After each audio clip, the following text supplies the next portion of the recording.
Hello and welcome. इस lecture में हम पढ़ेंगे ऑपरेटिंग सिस्टम के बारे में। इस लेक्चर में हम पूरा ऑपरेटिंग सिस्टम समझेंगे और फिर इस लेक्चर के बाद आपको करने पड़ेंगे ये मल्टीपल चॉइस क्वेश्चंस। कुछ हैं, ये आप कर लीजिए। अब हम स्टार्ट करेंगे। ऑपरेटिंग सिस्टम आपको पता है ये है सिस्टम सॉफ्टवेयर, और सिस्टम सॉफ्टवेयर में भी सबसे इंपॉर्टेंट टाइप जो है वो है ऑपरेटिंग सिस्टम ही। इस ऑपरेटिंग सिस्टम को कभी कभी बोलते हैं रिसोर्स मैनेजर। इसको रिसोर्स मैनेजर इसलिए बोलते हैं क्योंकि ये रिसोर्सेज को मैनेज करता है, इनपुट आउटपुट को मैनेज करता है, प्रोसेस को मैनेज करता है, फाइल को मैनेज करता है, डिवाइस को मैनेज करता है, नेटवर्क को मैनेज करता है, जॉब को मैनेज करता है, सिक्योरिटी देता है। इसीलिए ऑपरेटिंग सिस्टम को बोलते हैं मैनेजर, लेकिन रिसोर्स मैनेजर।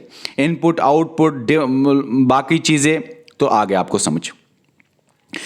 ये ऑपरेटिंग सिस्टम, इसको बोला जाता है कंट्रोलर भी। ये एक ऐसा सिस्टम सॉफ्टवेयर है जो कंट्रोल करता है पूरे सिस्टम को, कंप्यूटर को कंट्रोल करता है। और ये जो ऑपरेटिंग सिस्टम है ये यूजर को कंप्यूटर के साथ इंटरैक्ट कराता है। यूजर को कंप्यूटर के साथ, कंप्यूटर में हार्डवेयर भी और एप्लीकेशन सॉफ्टवेयर भी, इन दोनों को मिलाता कौन है, इंटरैक्ट कौन कराता है? Operating system. ऑपरेटिंग सिस्टम ना हो तो कोई काम ही ना चले कंप्यूटर पे, बूटिंग ही ना हो। बूटिंग मतलब ऑन होना कंप्यूटर। कंप्यूटर जब ऑन होता है उसको बोलते हैं बूटिंग। ये हम देखेंगे आगे, बूटिंग, वार्म बूटिंग क्या होता है, कोल्ड बूटिंग क्या होता है, वो हम देखेंगे नेक्स्ट लेक्चर्स में। याद रख लीजिए कि ये ऑपरेटिंग सिस्टम मैनेज करता है सॉफ्टवेयर को और हार्डवेयर को, इसीलिए रिसोर्स मैनेजर बोलते हैं। नीचे दिखाया भी, सॉफ्टवेयर में भी ये मैनेज करता है एप्लीकेशन सॉफ्टवेयर्स को, हार्डवेयर इनपुट आउटपुट मेमोरी को भी मैनेज करता है, प्रोसेस को भी मैनेज करता है। ये हम देखेंगे नीचे। अब ये ऑपरेटिंग सिस्टम को याद रखना है आपको कि ये जो ऑपरेटिंग सिस्टम है ये एक सिस्टम सॉफ्टवेयर है। सर इतना तो हमको पता ही है। उसके बाद ये ऑपरेटिंग सिस्टम यूजर को हार्डवेयर के साथ और एप्लीकेशन सॉफ्टवेयर के साथ इंटरैक्ट कराता है। बार बार सेम बातें आ जाती हैं, लेकिन इंपॉर्टेंट बातें हैं। अब आप आगे जानिए। बूटिंग नहीं हो सकती ऑपरेटिंग सिस्टम के बगैर। और याद रखने ना कि हर एक कंप्यूटर में ऑपरेटिंग सिस्टम जरूरी है, लाजमी है। कंप्यूटर ऑपरेटिंग सिस्टम के बगैर ऑन ही नहीं हो सकता। तो हर एक कंप्यूटर में ऑपरेटिंग सिस्टम चाहिए। देखो, सिस्टम में अगर ऑपरेटिंग सिस्टम के बगैर बाकी कोई सॉफ्टवेयर है या ना है कोई बात नहीं, लेकिन सिस्टम को ऑपरेटिंग सिस्टम जरूरी है ताकि उस पर काम चले। ये प्लेटफॉर्म देता है कि एप्लीकेशन सॉफ्टवेयर्स, यूटिलिटी चीजें उस पर चले। एप्लीकेशन सॉफ्टवेयर, यूटिलिटीज उस लैपटॉप पे चले या उन लैपटॉप्स पे चले।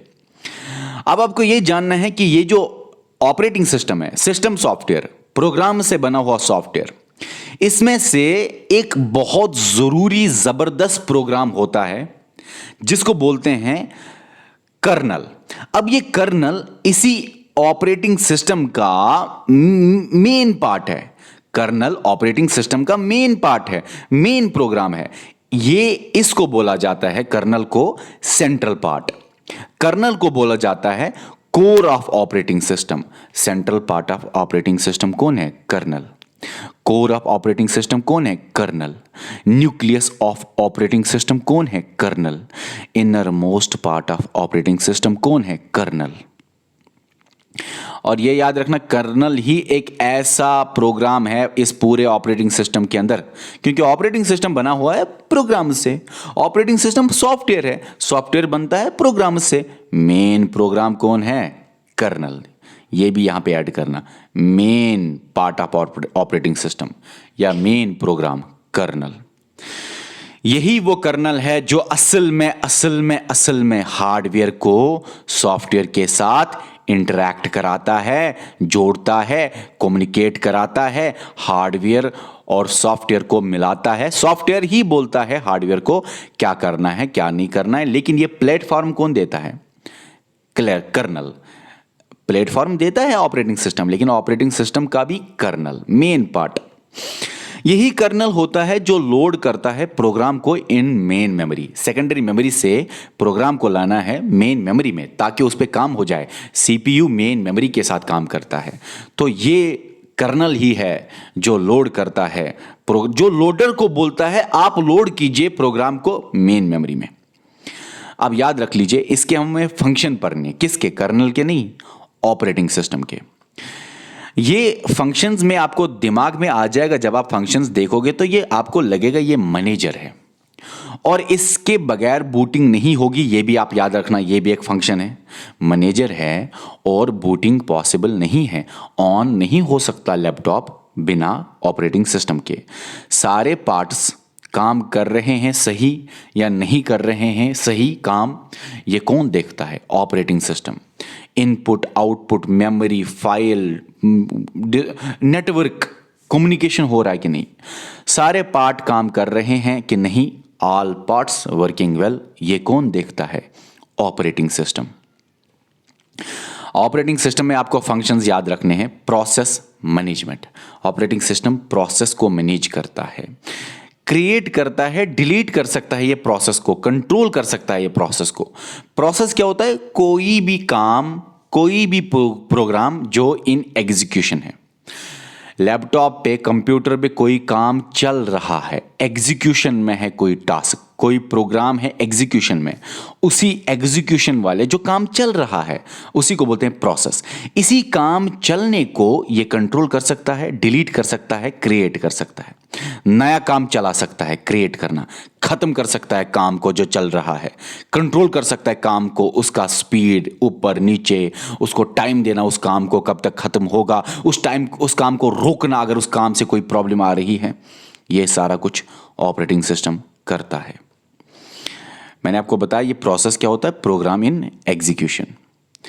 ये मेमोरी को भी मैनेज करता है, कैसे आपको सेकेंडरी मेमोरी से मेन मेमोरी में कितना सामान लाना है, कितनी चीज़ें लानी है आपको सेकेंडरी मेमोरी से मेन मेमोरी में। अच्छा, एलोकेट करना मेमोरी, डिलीट करना मेमोरी, डे एलोकेट करना मेमोरी, मेमोरी से एलोकेट करना मेमोरी, कुछ ऐड करना मेमोरी में, डे एलोकेट करना मेमोरी से कुछ हटाना, डिलीट करना, ऐड करना, डिलीट करना मेमोरी से। ये भी कौन करता है? ऑपरेटिंग सिस्टम की वजह से ही होता है, नहीं तो नहीं होता। फाइल मैनेजमेंट, फाइल का भी मैनेजमेंट करता है कि फाइल्स जो हैं उनका नाम देना, फाइल होती है ना लैपटॉप पे, उनका नाम देना, उनको शेयर करना, उनको प्रोटेक्शन करना, ये ऑपरेटिंग सिस्टम का काम है। डिवाइसेस को मैनेजमेंट करना, कौन से डिवाइसेस को? इनपुट आउटपुट डिवाइसेस को। इसीलिए ऑपरेटिंग सिस्टम को बोला जाता है इनपुट आउटपुट कंट्रोलर भी।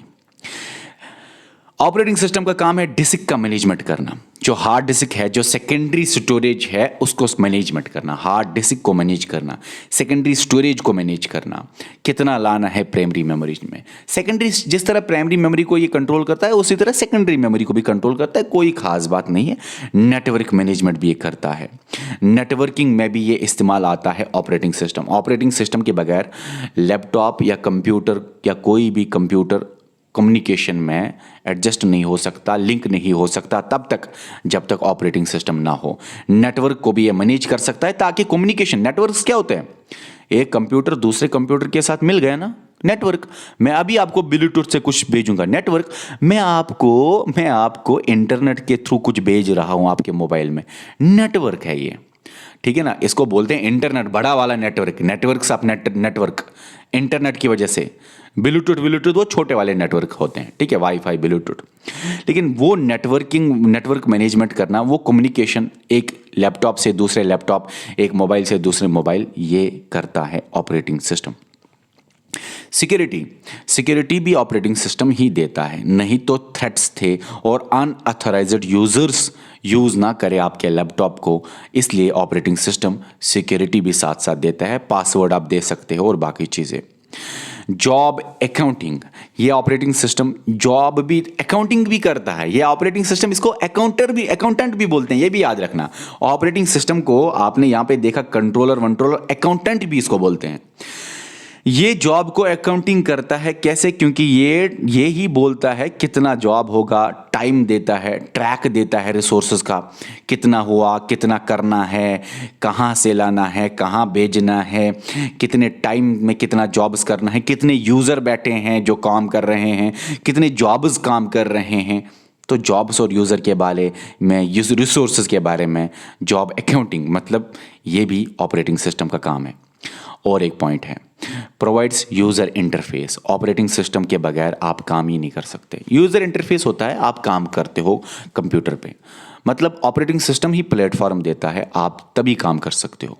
ऑपरेटिंग सिस्टम आपको इंटरफेस देता है, तभी यूज़र काम कर सकता है। यूज़र काम करेगा जब तक ऑपरेटिंग सिस्टम है। ये यूज़र इंटरफेस हमें यहाँ पे पढ़ना है, जो कि दो तरह का है, ग्राफिकल यूज़र इंटरफेस और कैरेक्टर यूज़र इंटरफेस। ये हम पढ़ेंगे आगे। ऑपरेटिंग सिस्टम जो इतने काम कर रहा है उसके कुछ टाइप्स हैं। पहले पहले हुआ करता था बैच ऑपरेटिंग सिस्टम, फिर धीरे धीरे आया सिंगल यूजर, फिर मल्टी यूजर ऑपरेटिंग सिस्टम। देखो, बैच ऑपरेटिंग सिस्टम क्या है?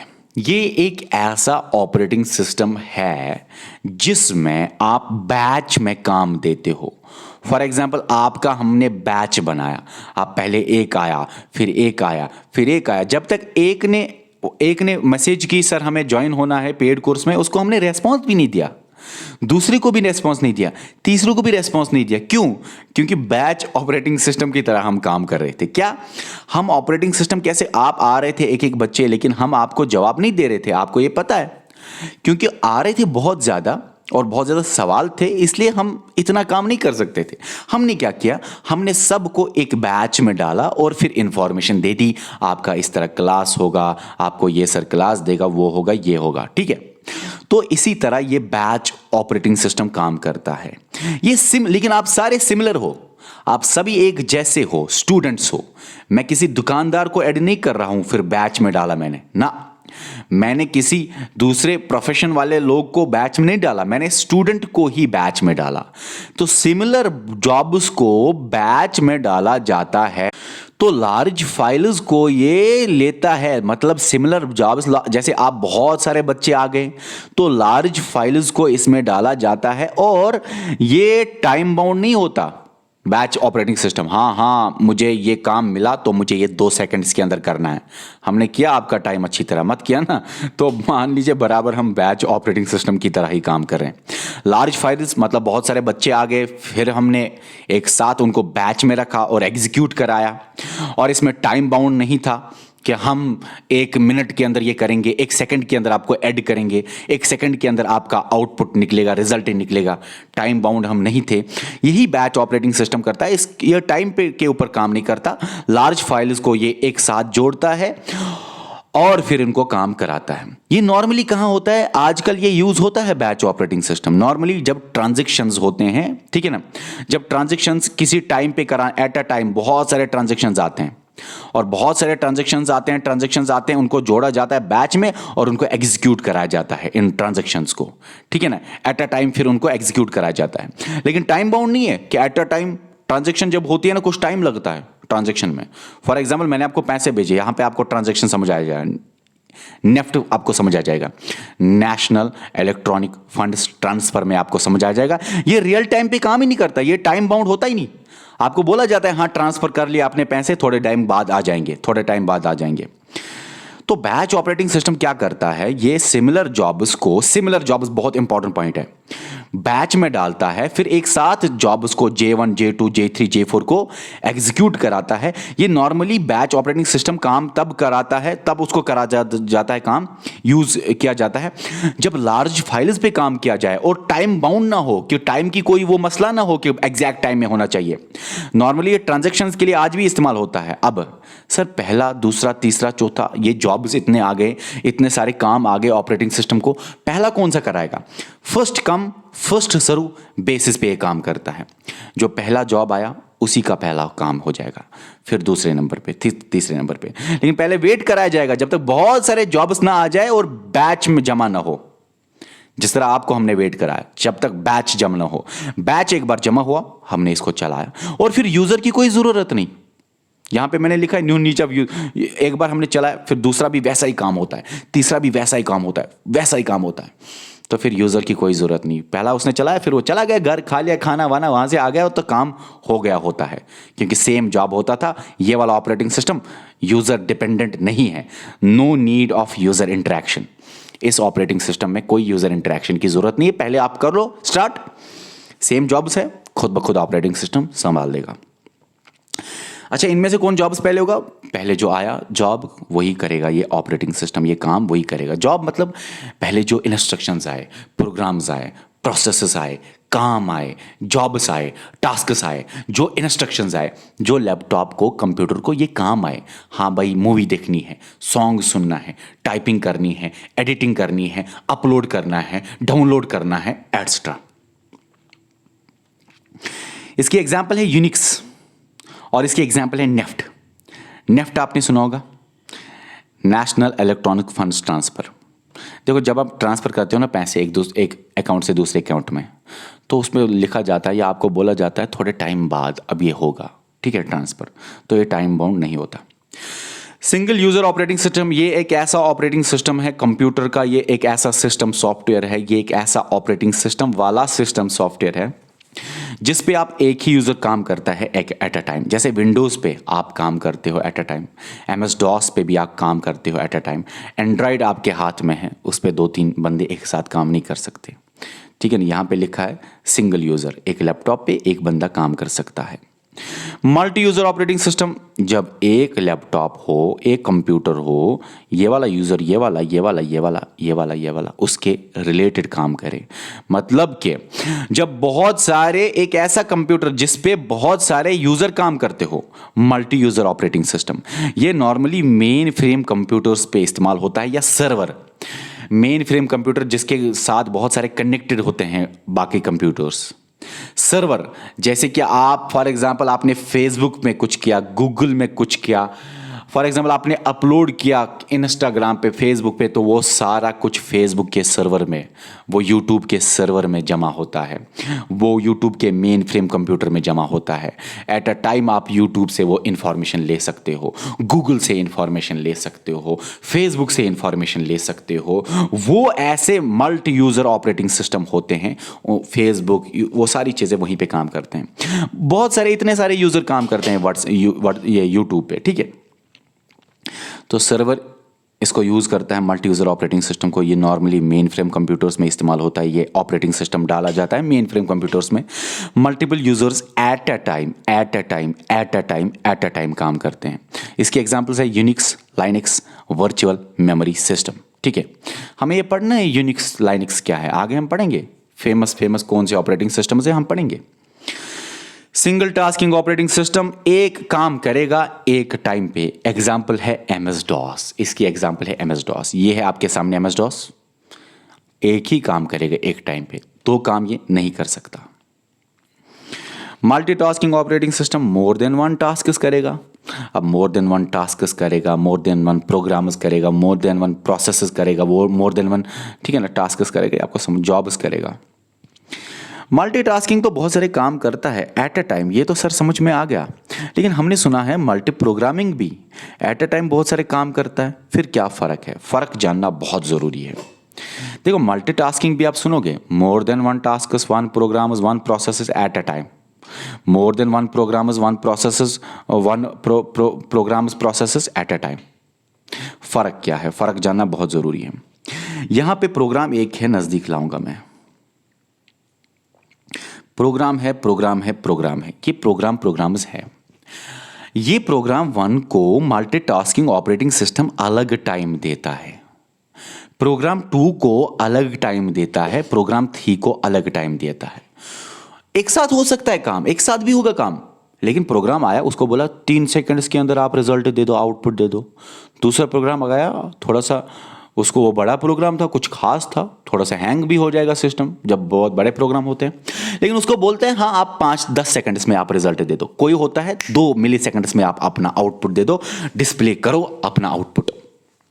तो मल्टीटास्किंग ऑपरेटिंग सिस्टम टास्क्स देता है प्रोग्राम्स को, या टास्क्स को, या जॉब्स को, या प्रोसेसेस को अलग अलग टाइम शेयर करता है। टाइम शेयरिंग पे बेस्ड है, ये याद रखना। मल्टीटास्किंग टाइम शेयर पे बेस्ड है, ठीक है।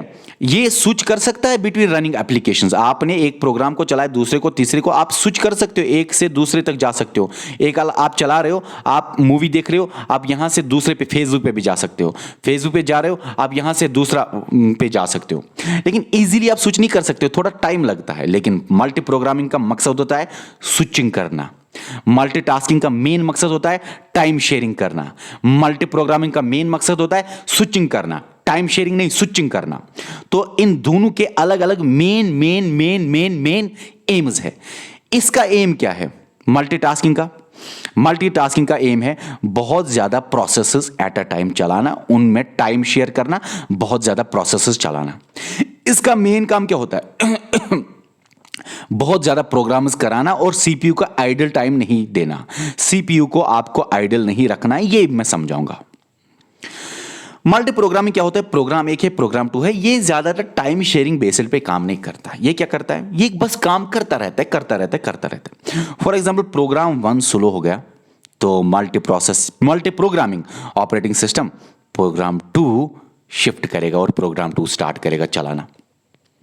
प्रोग्राम 2 स्लो हो गया, प्रोग्राम 3 चलाना स्टार्ट करेगा। प्रोग्राम 3 स्लो हो गया, प्रोग्राम 4 चलाना स्टार्ट करेगा। प्रोग्राम 4 खराब हुआ और कोई प्रोग्राम नहीं है, फिर से प्रोग्राम 1 आएगा। प्रोग्राम 1 में कोई डिफेक्ट आया, प्रोग्राम 2 चलाएगा। सीपीयू कभी बैठता नहीं है। प्रोग्राम में कोई प्रॉब्लम आई, हैंग हुआ सिस्टम, दूसरा प्रोग्राम चलेगा। तो मल्टी प्रोग्रामिंग में सीपीयू आइडल नहीं बैठता है। ये मल्टी प्रोग्रामिंग का मेन एम होता है। मल्टीटास्किंग का मेन एम होता है बहुत सारे टास्क्स, बहुत सारे प्रोसेसेस, बहुत सारे प्रोग्राम्स चलाना। तो ज़्यादा बता मुझे, बहुत सारे टास्क्स चलाना, प्रोसेसेस चलाना, multitasking. Example Linux, Unix, Windows. Windows यहाँ पे भी आया, एक बार ये सवाल आया था आईबीपीएस में, विंडोज़ क्या क्या है? तो मल्टीटास्किंग भी है, मल्टी प्रोग्रामिंग भी है, और यहाँ पे समझे इस बात को, यहाँ पे कहाँ गया, हाँ, सिंगल यूज़र भी है। समझना इन बातों को, ठीक है? ओके, तो ठीक है। यहाँ पे क्या होता है? सीपीयू आइडल नहीं बैठता है, ये स्विचिंग करता है अब प्रोसेसेस। यहाँ पे टाइम शेयरिंग होता है, यहाँ पे टाइम शेयरिंग होता है, यहाँ पे स्विचिंग ऑफ प्रोसेसेस होता है, यहाँ पे ज़्यादा प्रोसेसेस चलाना का मकसद होता है, यहाँ पे मकसद होता है सीपीयू आइडल नहीं बैठना चाहिए, सीपीयू कंटिन्यूअसली काम करे। लेकिन दोनों के दोनों मकसद होते हैं one task, more than one task at a time चलाना। थोड़ी डिफरेंसेस है, वो मैंने बताया। यहाँ पे मेन एम टाइम शेयरिंग, यहाँ पे मेन एम स्विचिंग। यहाँ पे मेन एम टाइम शेयरिंग के बेसिस पे बहुत सारे प्रोसेसेस को चलाना, यहाँ पे सीपीयू को बैठने नहीं देना। इसकी एग्जाम्पल भी विंडोज है। मल्टी प्रोसेसिंग नाम से याद है लगेगा आपको, प्रोसेसिंग प्रोसेसिंग प्रोसेसिंग। प्रोसेसर बहुत होते हैं इसमें। ये एक ऐसा ऑपरेटिंग सिस्टम है जिसमें मल्टीपल सेंट्रल प्रोसेसिंग यूनिट्स होते हैं, प्रोसेसिंग बहुत सारे होते हैं, ठीक है ना? अब याद ये भी रखना, मल्टी प्रोग्रामिंग में एक सीपीयू होता है और यहां पे मल्टीपल सीपीयू होते हैं। मल्टी प्रोग्रामिंग में एक ही सेंट्रल प्रोसेसिंग यूनिट होता है और मल्टी प्रोसेसिंग में बहुत सारे सेंट्रल प्रोसेसिंग यूनिट्स होते हैं। ये ज़्यादातर सुपर कंप्यूटर्स में इस्तेमाल होता है multi processing operating system. Example Unix, Linux. ये यूनिक्स लाइनेक्स क्या है हम पढ़ेंगे। मल्टी थ्रेडिंग समझना बहुत इंपॉर्टेंट है, ये वैसे कभी समझ ही नहीं आता। मल्टी थ्रेडिंग मतलब होता है मल्टीपल थ्रेड्स जब एट अ टाइम, हर जगह है एट अ टाइम, हर जगह लिखा होता है at a time. Multiprocessing, multiple CPUs at a time काम करेंगे। ये वाला multiple more than one programs at a time चलेगा, लिखा है एट अ टाइम, तो हर जगह लिखना है एट अ टाइम, यहां पे भी लिख लेना eight a time. Multi threading क्या होती है? जब बहुत सारे थ्रेड्स हैंडल करेगा operating system eight a time, उसको बोलते हैं मल्टी थ्रेडिंग। अब मल्टी थ्रेडिंग ऑपरेटिंग सिस्टम को मैं आपको समझाऊंगा आसान भाषा में। फॉर एग्जाम्पल ऑपरेटिंग सिस्टम है, ये हमारा कोचिंग सेंटर है। ऑपरेटिंग सिस्टम हमारा कोचिंग सेंटर है, मैनेजर है ना, मान लो मैं हूं मैनेजर, ओके। और प्रोसेसेस होते हैं, काम होते हैं, टास्क्स होते हैं। एक प्रोसेस दूसरे प्रोसेस से अलग है, ये प्रोसेस से अलग है, ये प्रोसेस से अलग है। प्रोसेसेस एक दूसरे के इंडिपेंडेंट है, एक दूसरे के ऊपर डिपेंडेंट नहीं है। जैसे कि एक बंदा आया टीचर को ढूंढने के लिए, उसको कोऑर्डिनेटर, पियोन, कैंटीन के साथ कुछ लेना देना नहीं है। और एक आया कोऑर्डिनेटर के पास पैसा जमा करने के लिए, और एक आया पियोन के पास, और एक आया कैंटीन के पास। आपको ऐसे याद रखना है कि कोई बंदा आया, इसके पास कोई, इसके पास कोई, इसके पास कोई, इसके पास। ठीक है ना। कोई आया मिलने कोऑर्डिनेटर से, कोई आया मिलने पियान से, कोई आया मिलने कैंटीन से। तो ये सारे जो अलग अलग मिलते हैं ये इंडिपेंडेंट होते हैं, तो इनको बोला जाता है मल्टी थ्रेडिंग ऑपरेटिंग सिस्टम, जो बहुत सारे काम अलग अलग संभालता है, जिनको एक दूसरे के साथ कनेक्शन ही नहीं होता है, थ्रेड्स बन जाते हैं। ऑपरेटिंग सिस्टम में भी बहुत सारे प्रोग्राम्स होते हैं, तो अलग अलग प्रोग्राम अलग अलग काम करता है, थ्रेड्स बन जाते हैं। उस ऑपरेटिंग सिस्टम को बोलते हैं मल्टी थ्रेडिंग ऑपरेटिंग सिस्टम, और विंडोज है मल्टी थ्रेडिंग ऑपरेटिंग सिस्टम। देखो एमएस ऑफिस एक एग्जांपल फिर से आपको अच्छी तरह समझ आएगा। एमएस ऑफिस है जिसमें वर्ड है, एक्सेल है, पावर पॉइंट है, एसएस है, आउटलुक है। अब ये सारे अलग अलग भी काम कर सकते हैं ना, एक ही प्रोग्राम के अंदर आते हैं, सॉफ्टवेयर के अंदर आते हैं। ये प्रोसेसेस भी एक ही प्रोसेस के पार्ट्स होते हैं, लेकिन अलग अलग तरह से इनको काम कराता है ऑपरेटिंग सिस्टम। जिस तरह से विंडोज ऑपरेटिंग सिस्टम इन पे अलग अलग तरह से काम करता है, वर्ड्स पे, एक्सेल पे, पावर पॉइंट पे, एसएस पे, आउटलुक पे एट अ टाइम आप काम कर सकते हो। एक ही सॉफ्टवेयर के अलग अलग वर्जन्स पे आप काम कर सकते हो। एक ही सॉफ्टवेयर के, एक ही एप्लीकेशन सॉफ्टवेयर के पे आप काम कर सकते हो बाय सिस्टम सॉफ्टवेयर, क्योंकि सिस्टम सॉफ्टवेयर की वजह से ही सब कुछ होता है। ठीक है ना। तो सिस्टम सॉफ्टवेयर प्लेटफॉर्म देता है, हाँ भाई ये वाला सॉफ्टवेयर जो है उसके बहुत सारे काम हो जाएंगे। एक्सेल भी चलता है, वर्ड भी चलता है। किसकी वजह से चलता है? सिस्टम सॉफ्टवेयर, विंडोज की वजह से चलता है। सिस्टम सॉफ्टवेयर की वजह के बगैर कोई एप्लीकेशन सॉफ्टवेयर नहीं चलेगा। तो ये सिस्टम सॉफ्टवेयर है, ये एप्लीकेशन सॉफ्टवेयर है। ये एप्लीकेशन सॉफ्टवेयर लाता है काम, सिस्टम सॉफ्टवेयर देता है काम करके। हाँ, यूजर यहीं पे बैठा है और यूजर यहां पे एप्लीकेशन सॉफ्टवेयर से ही काम करता है। टाइम शेयरिंग ऑपरेटिंग सिस्टम क्या है? देखो भाई, टाइम शेयरिंग ऑपरेटिंग सिस्टम होता है जब टाइम शेयर हो जाए। जैसे आपने यहां पे देखा ना, time sharing operating system, multitasking, इसलिए बोला जाता है multitasking operating system, time sharing operating system भी है। ठीक है, देखो टाइम शेयरिंग ऑपरेटिंग सिस्टम एक ऐसा ऑपरेटिंग सिस्टम होता है जिसमें टाइम आप शेयर करते हो, अलग अलग टाइम देते हो, अपना अपना काम देते हो, अपना शेयर देते हो। इसमें आप बाकी एग्जांपल्स भी, विंडोज भी दे सकते हो। विंडोज भी टाइम शेयरिंग ऑपरेटिंग सिस्टम है, वो भी टाइम, यहां पे विंडो लिखना आप, वो भी टाइम शेयर करता है। तो मैक ऑपरेटिंग सिस्टम भी टाइम शेयर करता है। लेकिन इसमें और रियल टाइम में क्या फर्क है? एक बहुत इंपॉर्टेंट फर्क है। इसमें आप मल्टीपल प्रोग्राम्स देते हो, एक प्रोग्राम, दूसरा टास्क, तीसरा इंस्ट्रक्शन, चौथा जॉब। आपने अलग अलग प्रोग्राम, अलग अलग जॉब्स दे दिए। एप्लीकेशन प्रोग्राम्स आपने आप बोल रहे हो सर हमने बाहर से प्रोग्राम दे दिया। अरे भाई, एप्लीकेशन आपने दे दिए, प्रोग्राम्स, एप्लीकेशन प्रोग्राम चलाया आपने सिस्टम सॉफ्टवेयर पे, जो कि खुद प्रोग्राम से बना हुआ है। आपने प्रोग्राम्स दे दिए, आपने टास्क्स दे दिए, आपने एप्लीकेशंस दे दिए, लेकिन टाइम शेयरिंग पे आप मल्टीपल टास्क्स देते हो। रियल टाइम शेयरिंग पे आप सिंगल टास्क देते हो। ये हमेशा याद रखना, ये बहुत बार आया हुआ है। टाइम शेयरिंग ऑपरेटिंग सिस्टम पे आप मल्टीपल टास्क्स देते हो, रियल टाइम ऑपरेटिंग सिस्टम पे आप single tasks at a time देते हो। यहां पे multiple tasks at a time ही देते हो। हर जगह एट अ टाइम लिख लेना, जहां जहां मैं भूल गया, एट अ टाइम यहां पे भी लिखना। Multiple tasks, applications eight a time होते हैं टाइम शेयरिंग ऑपरेटिंग सिस्टम पे। मैक ऑपरेटिंग सिस्टम, विंडोज आता है इसमें। अब एक बात याद रखना कि फॉर एग्जाम्पल आपने इस प्रोग्राम प्रोसेस को आपने 1 सेकंड दिया, इसको 2 सेकंड दिया, इसको बोला देखो आप आए ना, ये भी हो जाएगा 2 सेकंड में, आप भी हो जाओ 2 सेकंड में, आप आए ना, ये हो जाएगा 2 सेकंड में, आप हो जाए 1 ही सेकंड में। तो अलग अलग काम देता है। तो शेयर होता है टाइम, और रन होते हैं क्विक रेस्पॉन्स पे। क्योंकि टाइम शेयरिंग होता है ना, उसको टाइम बोला जाता है। आपको करना है काम 2 सेकंड में, तो क्विक रेस्पॉन्स हो जाता है। लेकिन real time sharing operating system ज्यादा ही क्विक है।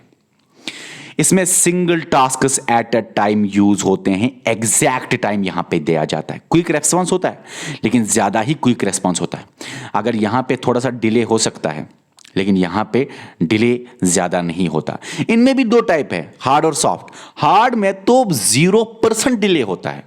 आपने काम दिया, इनपुट आउटपुट ऐसे हो जाएगा।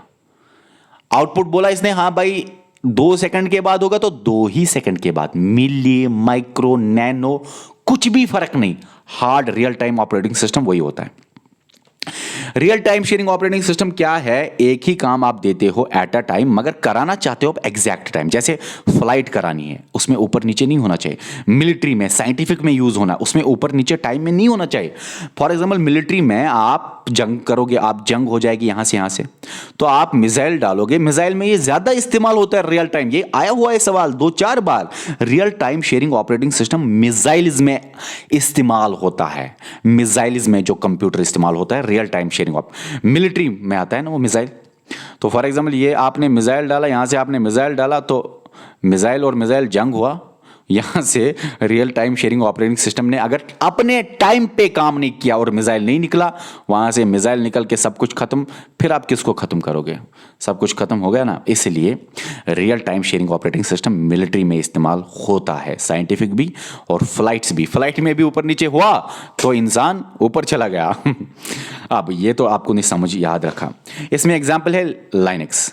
अब इसमें भी हार्ड रियल टाइम और soft real time operating system है। हार्ड रियल टाइम में तो बिल्कुल भी डिले नहीं होता, टाइम बिल्कुल भी डिले, यहाँ पे नो टाइम मतलब लिखा है मैंने कि विद इन नो टाइम काम होता है। अगर आपने इनपुट दिया तो आउटपुट निकलेगा। अगर आपने कुछ टाइम भी दिया हुआ है 15 सेकंड, चलो 40 सेकंड के बाद होना चाहिए, तो उस टाइम को डिले बिल्कुल भी नहीं होना चाहिए, काम बराबर अपने टाइम पे होना चाहिए। इनपुट और आउटपुट में कोई डिले नहीं रखता हार्ड। सॉफ्ट में थोड़ा सा डिले हो सकता है लेकिन कम होता है डिले एज कंपेयर टू ये टाइम शेयरिंग में थोड़ा सा डिले होता है। आप बोलोगे क्विक रिस्पॉन्स, अरे भाई थोड़ा सा डिले, लेकिन यहाँ पे बहुत ज़्यादा कम डिले। यहाँ पे तो कुछ डिले ही नहीं होता, मतलब बहुत कम में डिले लिखा है मैंने। में डिले मतलब कम हो सकता है delay soft real time operating system में। अब मुझे बता महंगा कौन हो सकता है? ये। सस्ता कौन हो सकता है? ये। बीच में ये। एम्बेडेड ऑपरेटिंग सिस्टम क्या है? एम्बेडेड ऑपरेटिंग सिस्टम एक ऐसा ऑपरेटिंग सिस्टम होता है जो एम्बेडेड हो, जो किसी स्पेशल पर्पस ऑपरेटिंग सिस्टम भी, इसको स्पेशल पर्पस ऑपरेटिंग सिस्टम भी मतलब कोई स्पेशल पर्पस ऑपरेटिंग सिस्टम आपने किसी काम में डाला। फॉर एग्जाम्पल एसी में ऑलरेडी एम्बेडेड होता है, उसके अंदर होता है ऑपरेटिंग सिस्टम। एटीएम मशीन में उसके अंदर होता है ऑपरेटिंग सिस्टम। मॉडेम में उसका अंदर होता है ऑपरेटिंग सिस्टम, जो उसको बोलता है आपको किस तरह काम करना है। तो एम्बेडेड ऑपरेटिंग सिस्टम होता है, लेकिन स्पेसिफिक टास्क वाला ऑपरेटिंग सिस्टम है ये, इसलिए इसको बोलते हैं स्पेशल पर्पस ऑपरेटिंग सिस्टम भी। एम्बेडेड ऑपरेटिंग सिस्टम मतलब मशीनों के अंदर पहले ही ऑपरेटिंग सिस्टम डाला जाए कोई स्पेसिफिक काम कराने के लिए, एक ही टाइप का काम कराने के लिए, इसलिए इसको बोलते हैं स्पेशल पर्पस ऑपरेटिंग सिस्टम। जो आप बाकी पढ़ रहे हो वो है general purpose operating systems.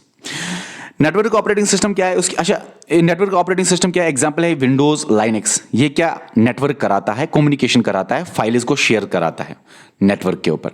Distributor operating system, ये हमें नेटवर्किंग में पढ़ना है अच्छी तरह से, क्योंकि हमारे आपके सिलेबस में है ना थोड़ा सा आईटी नेटवर्किंग के बारे में है ना शायद थोड़ा सा। हाँ, तो आपको ये अच्छी तरह पढ़ना है network operating system, distributor operating system. समझो इस बात को। फिलहाल नेटवर्क ऑपरेटिंग सिस्टम कम्युनिकेशन और फाइल शेयरिंग के लिए इस्तेमाल होता है। डिस्ट्रीब्यूटर ऑपरेटिंग सिस्टम भी होता है फाइल शेयरिंग के लिए ही इस्तेमाल, मगर ये थोड़ा ब्रॉडर टर्म है नेटवर्क के साथ। नेटवर्क सिर्फ कम्युनिकेशन कर देता है। हाँ भाई, आप कम्युनिकेशन दे दो, एक कंप्यूटर के साथ दूसरे कंप्यूटर के साथ लिंक कराया, फाइल शेयरिंग कराओ, लेकिन ये हैंडल करता है ओवरऑल जॉब्स नेटवर्किंग का। हम पढ़ेंगे आज आगे। हैंडल करता है जॉब्स नेटवर्किंग के, जॉब्स जो होते हैं वो डिस्ट्रीब्यूटेड ऑपरेटिंग सिस्टम ही कराता है। ये मैनेज करता है डिफरेंट सीपीयूज को भी। ये डिस्ट्रीब्यूटेड ऑपरेटिंग सिस्टम एक ऐसा ऑपरेटिंग सिस्टम होता है जो कि एक कंप्यूटर दूसरे कंप्यूटर तीसरे फोर्थ फिफ्थ सबको आपस में कम्युनिकेट कराता है, तो मैनेज करता है ये डिफरेंट सीपीयूज को भी। इन दोनों को हमें आगे पढ़ना है लास्ट में, जब हम लास्ट पहुंचेंगे आपके सिलेबस में।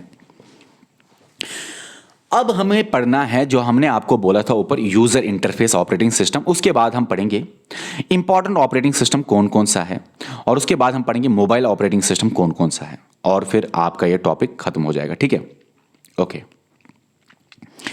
यूजर इंटरफेस मतलब एक इंसान कैसे काम कर सकता है सिस्टम के ऊपर, कंप्यूटर के ऊपर। तो ऑपरेटिंग सिस्टम दो तरह के इंटरफेसेस देता है। एक है ग्राफिकल यूजर इंटरफेस, दूसरा है कैरेक्टर यूजर इंटरफेस, जिसको बोलते हैं कमांड लाइन इंटरफेस भी, CLI। CLI बोलो या CUI बोलो, यहां पे GUI। Command line interface, character user interface को किसने डेवलप किया? केन थॉम्पसन ने, जो कि बेल लैब्स में आता था। ठीक है, केन थॉम्पसन कौन है? बेल लैब्स का फाउंडर है। ठीक है, अब यहां पे आपको यह भी याद रखना है, इसको किस कंपनी ने डिजाइन किया? इसको किस कंपनी ने डिजाइन किया? बेल लैब्स ने। यह नाम उतना इंपॉर्टेंट नहीं है, भूल जाना चाहते हो तो भूल जाओ फिलहाल के लिए, क्योंकि कैरेक्टर यूजर इंटरफेस को किसने डेवलप डिजाइन किया? बेल लैब्स ने। इसको किसने डिजाइन किया? ज़ेरॉक्स कॉर्पोरेशन ने। अब हम इस बेल लैब्स और केन थॉम्पसन के बारे में आगे भी पढ़ेंगे, टेंशन मत लीजिए।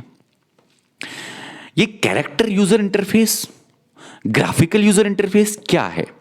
ये ग्राफ्स पे काम करता है। ये ग्राफ्स पे काम करता है, graphical user interface. Direct icons पे क्लिक कर सकते हो, आप फाइल पे क्लिक कर सकते हो, आप सिंबल पे क्लिक कर सकते हो, आप क्लिक कर सकते हो डायरेक्ट स्क्रीन पे के किसी भी आइटम पे, किसी भी लोकेशन पे, किसी भी फाइल पे, किसी भी आइकन पे, किसी भी सिंबल पे आप डायरेक्टली क्लिक कर सकते हो। इसको बोलते हैं ग्राफिकल यूजर इंटरफेस। आप ये माउस से भी कर सकते हो, यहाँ पे लिखना कीबोर्ड, कीबोर्ड भी से भी कर सकते हो, माउस से भी कर सकते, यहाँ पे लिख लिया कीबोर्ड है, ठीक है, कीबोर्ड लिख लेना। कीबोर्ड से भी कर सकते हो, माउस से भी कर सकते हो, टच स्क्रीन से भी कर सकते हो, क्योंकि आजकल लैपटॉप्स में टच स्क्रीन भी आए हुए हैं। अब यहाँ आते हैं, यहाँ आप कोई काम कराना चाहते हो ना, तो आपको टाइप करना है। आपको फॉर एग्जाम्पल मूवी देखनी है तो आपको टाइप करना है MOVIE, movie, OPON, open, location, LOCATION, location, DISC, disk, C, तब जाके मूवी आप देखोगे। वैसे मूवी इन पे नहीं देखी जाती, ज़्यादातर इसमें कैरेक्टर ही होता है। मैं इसको समझाने के तौर पे बोल रहा था, कोई भी काम मूवी इन पे नहीं, कैरेक्टर ही ये सिर्फ करता है, सिर्फ टाइप करता है। अच्छा, आपको कोई PDF देखनी है तो आपको लिखना है एंटर PDF, फलाना PDF, फलाना PDF, उधर के इधर की, तो एंटर करना आपको उधर। मतलब कि ये है कमांड लाइन इंटरफेस। कोई काम करना है तो डायरेक्टली एंटर नहीं कर सकते, इसके ऊपर माउस काम नहीं करता। माउस से तो डायरेक्टली एंटर होता है ना, कीबोर्ड से ही आप टाइप कर सकते हो। बहुत टाइम लेता है ये काम करने में। अच्छा, मुझे एक बात बताओ, नहीं ये बहुत फास्ट है, ये बहुत स्लो है। अब आप कंफ्यूज हो गए। जब आप कोई कमांड देते हो, कमांड का प्रोसेसिंग ये बहुत फास्ट करता है। यहां पे आप कमांड देते हो, थोड़ा टाइम लगता है खुलने में। ये सवाल आया हुआ है बहुत एग्जाम्स में। अब दोनों में कंफ्यूजन लगेगा आपको, ये स्लो है, ये फास्ट है, लेकिन उल्टा है, ये स्लो है। जब आपने कोई कमांड दी, टाइम लगता है खुलने में। यहां पे आपने कुछ एंटर किया, खोलने में नो टाइम, ये फास्ट होता है, प्रोसेसिंग बहुत फास्ट। याद रखना, उल्टा उल्टा याद रखना, फास्ट और स्लो। यहां पे लगता होगा फास्ट, लेकिन ये स्लो है। स्लो क्यों? क्योंकि इसमें बहुत सारे काम होते हैं, इसमें बहुत कोई काम पर्टिकुलर काम ही होता है, कोई दबाया आपने तो वही काम होगा। तो याद रखना, टाइप कीबोर्ड कमांड से, कीबोर्ड कमांड्स को टाइप करता है, ठीक है। और वहां पे माउस भी, कीबोर्ड भी और टच स्क्रीन से भी आप कमांड दे सकते हो। ये है सिंगल टास्किंग, एक ही काम होता है इसलिए स्पीड तेज़। ये है मल्टीटास्किंग, बहुत सारे काम होते हैं इसलिए ऑपरेटिंग सिस्टम धीरे धीरे अपना अपना टाइम देता है अपने अपने काम के लिए, तो टाइम पे खुलता है काम। एग्जाम्पल है विंडोज़, एंड्रॉयड, लाइनक्स। एग्जाम्पल है डॉस, एप्पल डॉस, ठीक है। अच्छा, डॉस दो तरह का है, MS डॉस, माइक्रोसॉफ्ट डॉस, और एप्पल ने भी डॉस निकाला है, desk operating system. Microsoft desk operating system, Apple desk operating system. DOS मतलब desk operating system, desk operating system. Easy to use, difficult to use. क्यों? क्योंकि आपको क्या पता कि क्या क्या टाइप टिप टिप टिप टिप टिप टिप करना है, तब जाके PDF खुलेगी। टिप टिप टिप टिप करना है, तब जाके आप फलानी लोकेशन पे जा सकते हो। आपको नहीं पता ना, इसके लिए एक्सपर्ट होना चाहिए। यहाँ पे बैठ गए आप, दिख गया आपको मूवी, तो दबा दिया click. Easy to use, difficult to use. ये सिक्योर नहीं होता, कोई भी इसको कर सकता है इस्तेमाल। ये सिक्योर होता है क्यों? क्योंकि इसको इस्तेमाल करने के लिए एक्सपर्ट चाहिए। जब तक एक्सपर्ट ना होगा तब तक कोई इस्तेमाल नहीं कर सकता। तो ये थोड़ा सा ज़्यादा सिक्योर है। ये घूम गया तो कोई भी कुछ भी निकाल सकता है, ये घूम गया तो इसको कोई निकाल नहीं सकता इन्फॉर्मेशन। बहुत सिक्योर होता था ये। अब याद रखना, ये स्लो, ये फास्ट। क्यों? मल्टीटास्किंग है तो स्लो ही होगा, फास्ट सिंगल टास्किंग। अच्छा, इसको चाहिए ज़्यादा मेमोरी काम कराने के लिए। ये मेमोरी ज़्यादा लेता है ये ऑपरेटिंग सिस्टम, ये कम मेमोरी लेता है ऑपरेटिंग सिस्टम। ये डिफरेंसेस हैं ग्राफिकल और कैरेक्टर यूज़र इंटरफेस से। कैरेक्टर यूज़र इंटरफेस आजकल इस्तेमाल नहीं होता, ये पुराने ज़माने में। आजकल ये इनके अंदर आप डायरेक्टली काम कर सकते हो। अब है इम्पॉर्टेंट ऑपरेटिंग सिस्टम। अब इम्पॉर्टेंट ऑपरेटिंग सिस्टम